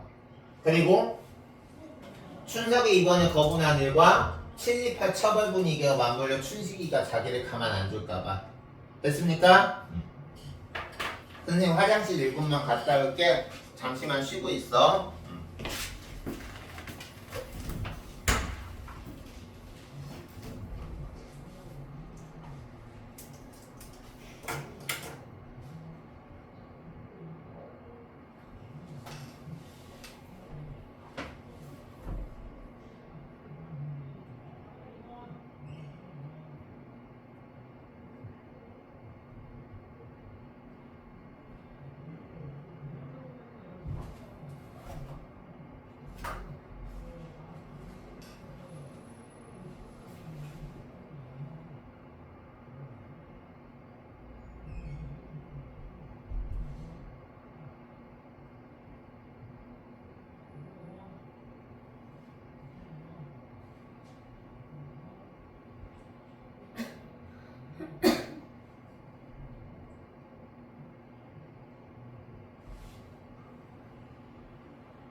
얘들아 기지개 한번 펴시다.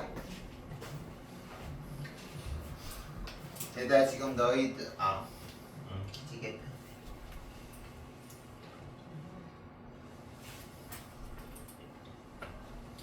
너희들은 이 학원 다닌 지 얼마 됐어? 오래됐어? 오래됐어? 올해 처음. 올해 처음? 소영이는? 작년이요?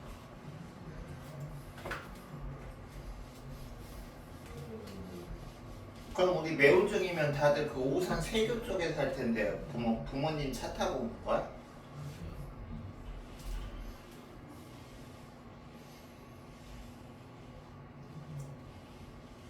선생님이 영복중학교는 화성이냐 오산이냐? 수원? 수원도 여기서 가까운 수원이 있고 먼 수원이 있는데 어디에 있어? 4, 50분 거리. 팔달구, 장안구, 영통구 어느 구야? 팔달구? 거리가 꽤 있는데.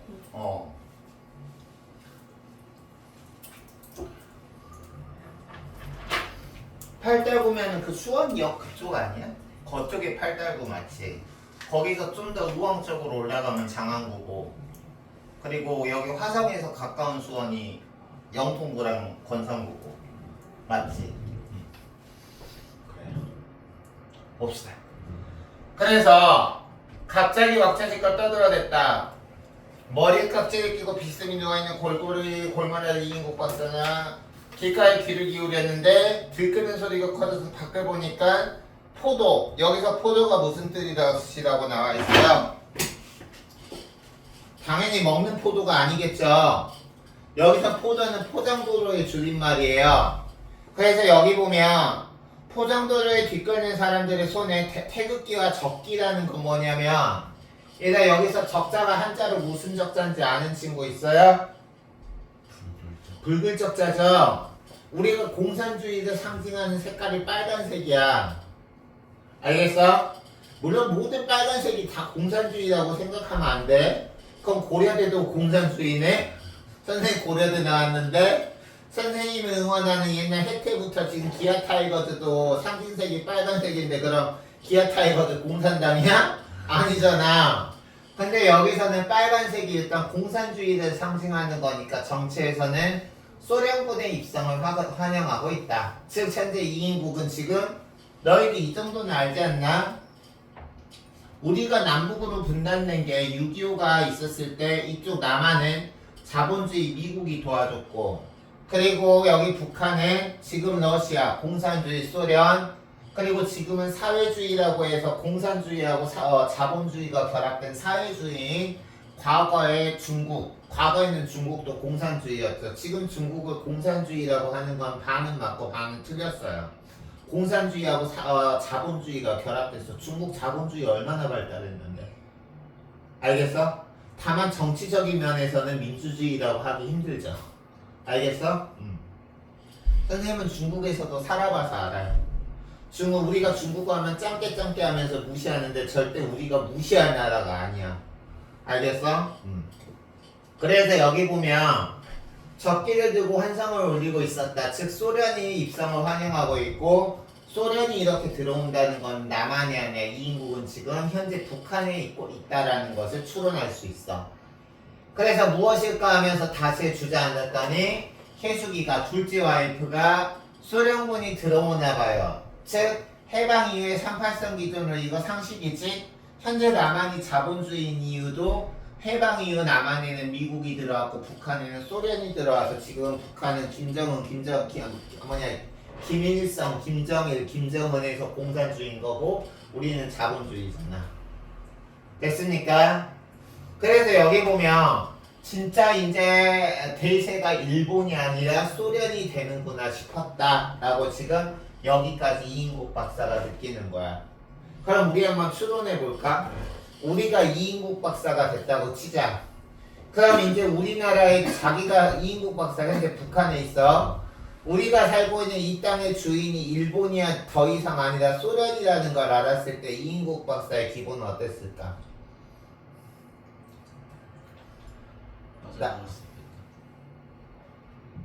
나 이제 망했다 아닐까? 왜 빠져나갈 수 있겠다라고 생각했어, 지는? 정권이 교체되니까.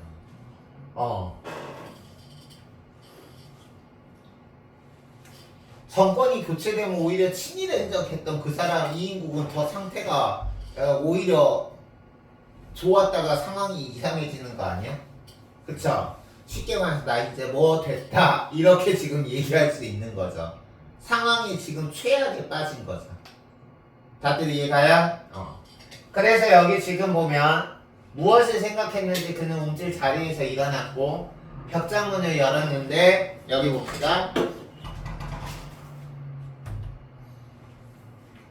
그는 벽장문을 열고 안쪽에서 액자를 꺼내는데 국어 상용어가 즉 국어를 일상적으로 사용하는 칙이라고 나와 있어. 근데 여기서는 국어가 한국어가 아니라 일본어라고 하죠. 일본어를 국어라고 하는 거야. 즉 일본어를 밥 먹듯이 사용하는 칙. 그래서 일제의 친일 행적을 비판합니다. 선생님은 개인적으로 일본어 얼마나 싫어하냐면요. 선생님은 좀 언어 쪽에 재주가 있나봐. 선생님은 국어교육 졸업했지만 이중전공도 중문과 있고 중국어, 영어, 러시아어를 중국어는 진짜 내 입으로 내가 잘한다라고 말할 수 있을 정도로 잘하고 영어, 러시아어도 잘하는 편인데 말하기 듣기 읽기 쓰기. 근데 내가 일본어는 안 배웠어 살면서. 주변에서 일본어 배워보라고 난리 쳤는데도 왜? 난 그냥 일본이 싫어. 그리고 전학원 대표가 완전 친일파였어. 그냥 농담으로 실제 있었던 얘기지만 분위기 전환 위해서 그냥 한 거니까 한 귀로 듣고 한 귀로 흘리세요. 그래서 여기서는 일본어를 일상적으로 사용하는 즉 친일 행적을 나타내는 그 액자를 해방되면서 소련이 왔으니까 이제 더 이상 친일 행적과 관련된 물건은 없애야 되겠죠. 됐어요? 그래서 그는 액자틀 뒤를 열어 음식일정, 면허장 같은 두터운 모조지를 빼어내 글자 하나도 남지 않게 손끝에 힘을 주어 꼼꼼히 그 국어 상용회가라고 나온 친일 행적의 대표적인 거라고 할 수 있는 그거를 찢었다. 그럼 여기서 지금 이인국 박사가 액자에 적힌 국어 상용회가라고 적힌 이 종이를 찢는 심정은 어땠을까? 내가 아쉽고 안타까웠겠죠. 자기는 뼛속까지 일본을 사랑하는 친일파인데 바뀐 사회적 상황, 대세가 일본에서 알겠어? 일본에서 소련으로 바뀌어버려서 어쩔 수 없이 종이를 찢었지만 그동안 일본을 친일을 하면서 일본에게 받았던 혜택을 생각하면서 안타까워했다. 그래서 여기서 지금 찢은 이유 이인국이 국어상용회가라는 말이 적힌 모조지를 찢은 이유는 친일이 발각되면 당연히 자기한테 안 좋은 일이 생기니까. 이해갔습니까? 그 다음 봅시다. 이 종이장 하나 국어상용회가 친일 행적 종이장 하나만 가지고 해도 그동안 일제시대 때는 일본인과 어울리는데 얼마나 떳떳한 구실을 할 수 있었던가. 야릇한 미련이 성광처럼 머리를 스쳐갔다. 한자는 일본말 축은 거의 오는 일은 없었지만 대외관계는 물론 집에서도 일본말을 써왔다. 해방 이후 부득이 써오는 게 나란 말이 오히려 어색함을 느끼만 즉 해방 이후 일제가 물러나고 나서 어쩔 수 없이 한국어를 쓰는 게 어색할 만큼 그에게는 이 일본어가 너무도 익숙한 것이었고 한국어가 거리가 먼 것이었다. 이해가요? 그래서 얘들아 그 다음 페이지 보면 이 그림 보세요.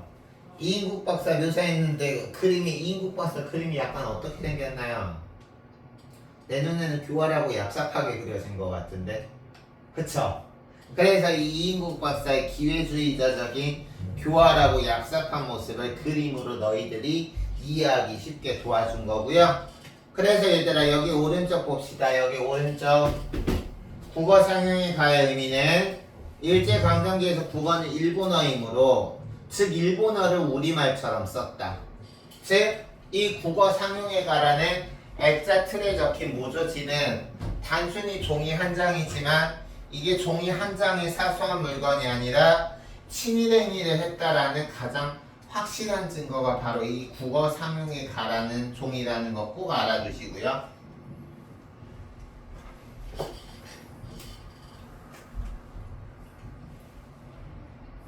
그래서 일제강점기 이인국의 삶은 한국 사람이면서도 대외관계는 물론 집안에서도 일본어만 쓰고 아이들을 일본 학교에 보내고 아까 앞에서 사상범의 2번 거절했죠.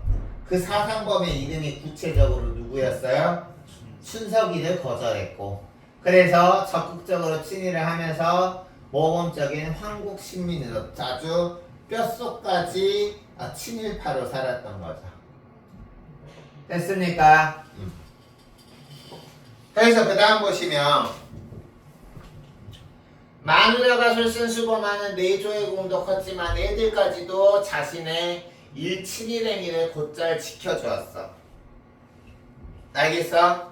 근데 이 종의장은 탄 것이 아니던가 즉 자기도 친일을 했지만 마누라도 도와주고 애들도 자기의 친일의 어떤 신조를 도와줬기 때문에 이 국어 상용에 가라는 이 어떤 상장과 같은 거를 일본으로부터 받은 거 아니겠는가라고 해서 이인국이 국어 상용에 가를 얻게 된 배경이 나와 있고 이인국 박사만 문제가 아니네. 집안이 경사가 났대. 됐어? 참 대단한 집안이네요. 근데 선생님은 실제로 농담이 아니라 이런 분 봤으니까 일본 막 아사히 이런 맥주 사다 놓고 국산 맥주 사다 놨으니까 마음껏 드시라는 분도 난 봤는데 뭐 나는 그걸 직접 했어요. 실제로 친일파가 있다는 건 알았지만 그런 사람이 있다라는 건 난 진짜 봤어. 그리고 선생님이 믿죠. 너희들 믿지 못하겠지만 그분 내가 한 그 사람은 진짜 이런 말을 하더라고. 자, 지금까지 일본이 현재 2025년에도 일본이 우리나라를 식민지배 했어야 된대. 그래서 내가 정말 어이가 없어서 놀라서 왜요? 말했더니 우리 한국인들은 국민성이 열악해서 일본이 우리나라를 지금까지 지배했으면 지금보다 훨씬 잘 살았을 거래. 선생님이 할 말이 없었어요. 그래서 여기 지금 보시면 근데 또 그분이 뭐 하시는 분이냐면 국어 가르치시는 분이에요. 재밌어.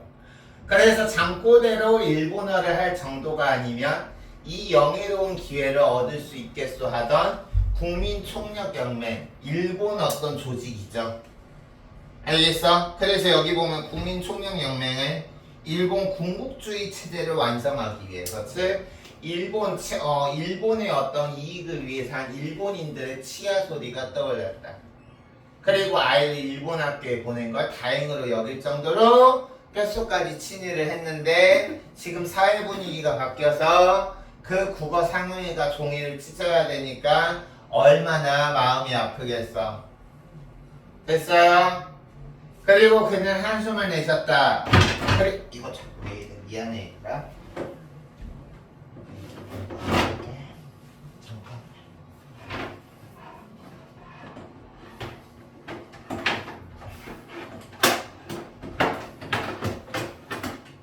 잠깐만 얘들아.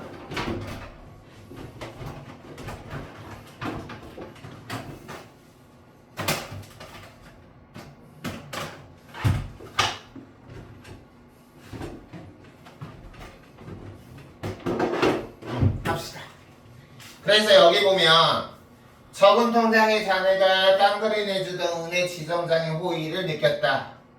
그 돈마저 없었으면 여기서 지금 보면 무슨 정치가 오든 즉 일본이 우리나라를 지배하든 소련이 우리나라를 지배하든 이 돈만 있으면 시내 사람의 절반 이상이 굶어 죽기 전에야 우리 집 차례는 아니겠지. 여기서 우리 집 차례가 아니라는 거는 친일 때문에 처벌받는 게 우리 집 차례는 오지 않겠지. 즉 돈이면 다라고 생각하는 물질 만능주의에 빠진 이인국 박사의 면모가 나타나 있죠.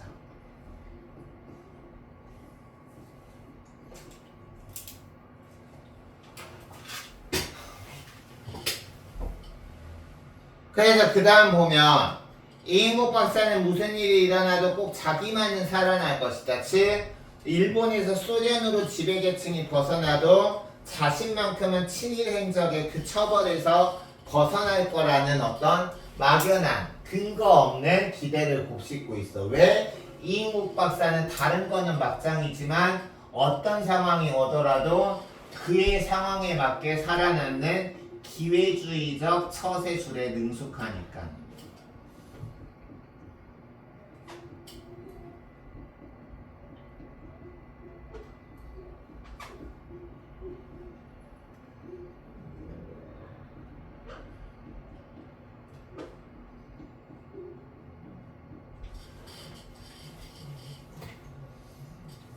자기가 다른 거는 확신 못해도 상황에 맞게 기회주의적으로 카멜레온처럼 변하는 거에는 자신이 있다고 스스로 믿음이 있었기 때문에 그랬던 거야. 알겠습니까? 그래서 여기 지금 보면 주의가 어두워갖고 근중이 터져나왔고 쭉 거기 지금 보면 5번째 줄 봅시다. 여보 방구 탱크 부대가 들어왔어요. 거리에는 온통 사람들 사태가 나는데 집 밖에서 뭐하고 있어요? 뭐라기는 나가보세요.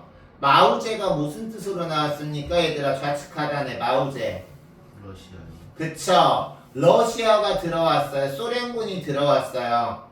그러자 두 줄 내려가서 이인국이 계집이란 저렇게 우둔하고도 대담한 것일까? 라고 말한 거야. 여기서 지금 이인국이 계집이란 저렇게 우둔하고 대답한 거라는 거는 지금 희수기를 향해서 혀를 차는 부분인데 왜 그러냐? 이거 별표 치세요.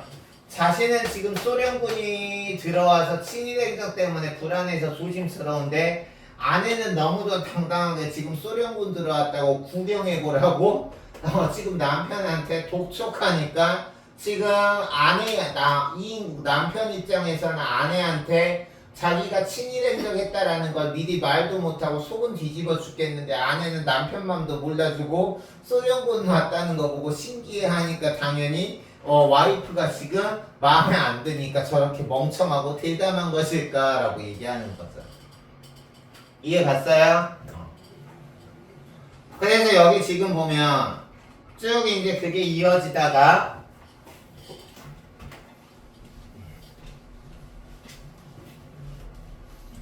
인국 박사는 엷은 어둠 속에서 마누라 쪽을 주시하면서 입맛을 다시 하면서 이렇게 말했다. 불도 지금까지 안 켜고. 그러니까 마누라 희숙이가 틀어가고 불을 켰고 인국 박사는 백촉전등이 너무 화난 것을 못마땅했다. 왜 화난과 못마땅했을까? 소련군한테 들킬까봐. 됐어요? 그래서 일단 죄 짓고 살면 안 돼요. 죄 짓고 살면 그때는 잘 먹고 잘 사는 것 같지만 나중에 이렇게 벌벌 기면서 살아야 돼요. 불도 맘대로 못 켜고. 알겠어? 그래서 좀 가진 거 없고 경제적으로 좀 불편해도 마음 편하게 사는 게 세상 최고다. 물론 돈도 여유롭고 마음도 편하면은 베스트겠죠. 근데 그 두 가지를 다 갖기는 쉽지 않더라고. 그래서 여기 지금 보면 이제 여기 봅시다. 21번째 줄. 이인국 박사는 부신불빛을 피하면서 가로수에 기댔다. 박수와 환호성 만세 소리가 그칠 줄 모르는 양안. 즉 사람들은 이제 소련군의 입성을 환영했다는 거야. 그럼 여기서 질문해보자. 지금 이인국 박사는 북한에 있고 여기서 북한 사람 역시 분단 이전에 우리 대한민국 사람인데 왜 우리 대한민국 사람들은 소련군이 입성하는 거 환영했을까?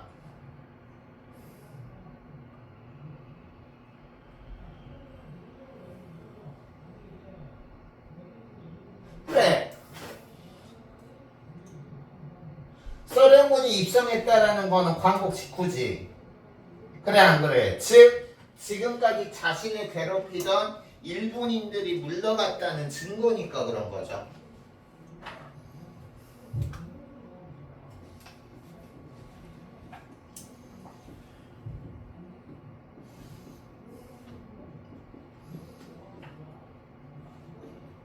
일본 광복에서 일본이 물러나고 소련이 주도하는 거잖아.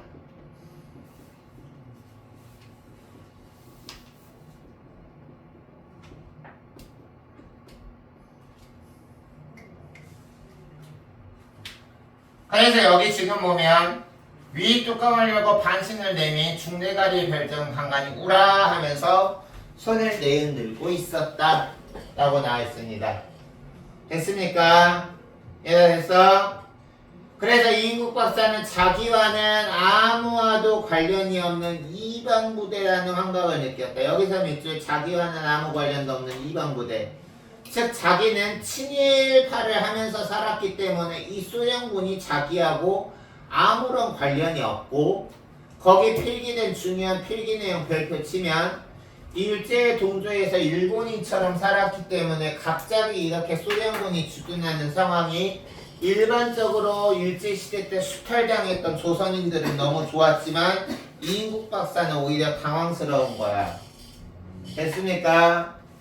그는 자신의 거동을 주시하지는 않나 해서 주의를 두리번거렸다. 즉 친일 행적 때문에 누가 자기를 감사하는지 걱정했다. 다음 페이지 보자. 그래서 여기 보면 어떻게든 되겠지 두 번째 줄에 있으면서 집으로 들어왔고 네 번째 줄에 민요도 뒤에 계속되던 행진곡이 그치고 주둔군 사령관이 포고문을 방송했는데 이인국 박사는 라디오 앞에 앉아서 귀를 기울였다라는 거는 라디오를 통해 상황 변화를 계속 주시하고 있고 자신한테 조금이라도 불리한 상황이 올까 시시각각 지금 죄진 게 있으니까 불안해서 상황을 주시하고 있는 거야. 됐어? 시민 재산은 보장한다. 각자는 안심하고 자기 직장을 수호하라. 총기, 일본도 등 일체 일본과 관련된 무기는 그만이 반납하라. 그래서 10번째 줄 발표. 그는 단스 속에 넣어둔 엽총이 미쳤다. 이 엽총 누구한테 받은 거겠어 그럼? 일본이죠. 그래서 엽총에 미쳤는데 그러면 저것도 바쳐야 되는 것일까?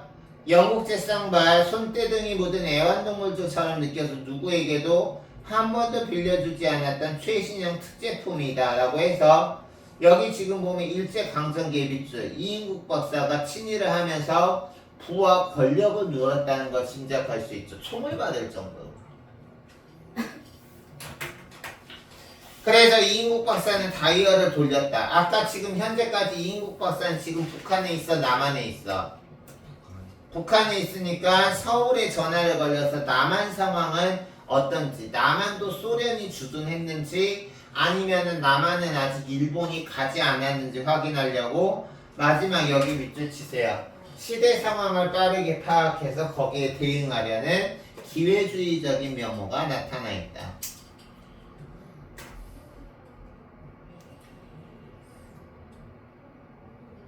그리고 거기 짚어주기 선생님이 다 짚어준 부분 이 인물의 말과 행동에 나타난 인물의 심리 꼭 기억해 주세요.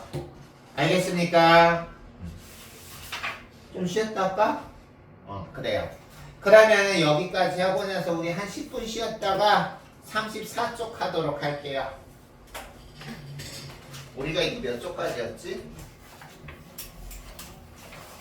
꽤 길겠네.